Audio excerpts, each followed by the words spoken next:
Assalomu alaykum. Laboratoriyani zo'r tarixini aytayman. Avtomat tekshiruvdi. Bir yaxshi bir yomon chiqyapti amperajida. Shuning uchun endi buni buzib ko'rmoqchimiz. Laboratoriyani shuni zo'rda. Qo'lingda instrument bo'ladi, tekshirasan.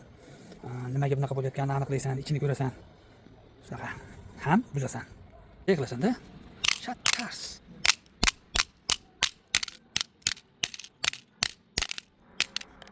Zo'r tarixini aytayman. Bu premium avtomatga o'xshab, klopkasini 1 2 3 o'rtadan urgan.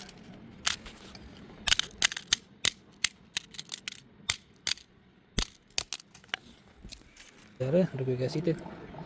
Ajoyib, bundaqa narsa qo'yishgan ekan orasiga. Bimetal mana. Bimetal. Bundaqa narsa. Hozir qolganini ko'ramiz. Bu narsa dvigani yo'naltirish uchun ekan. Kontakt. Raspidel. Ortiqcha to'k kelganda bu yerda maydon hosil bo'lib, buni tortadi. Tortish hisobida chertadida avtomatda tashlashga majbur qiladi. Endi bu nominali kattarog'ini buzamiz. Ko'ngli bo'shlar qaramasin. Buni bimetal shu haroratga javob beradi, ya'ni perigruzga. Shu o'zini holatini qaytarish hisobiga avtomat chertishga majbur qiladi.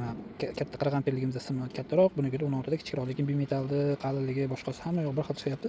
Asosan shu bimetal qismi qiziydi ko'proq avtomatlar. Bu tekshirish laboratoriya nima uchun kerak? Bu yanada mahsulotni sifatini oshirish, bizga kelayotgan mahsulot sifatini yaxshilab, iste'molchilarga yaxshiroq mahsulot yetkazib berish. Bunaqa ishlarni qiladigan brendlar kamdangan va uni qilishga pul, mablag' yoki bo'lmasam yaxshi mutaxassis sarflagani ham ko'pchilikning qorni og'riydi.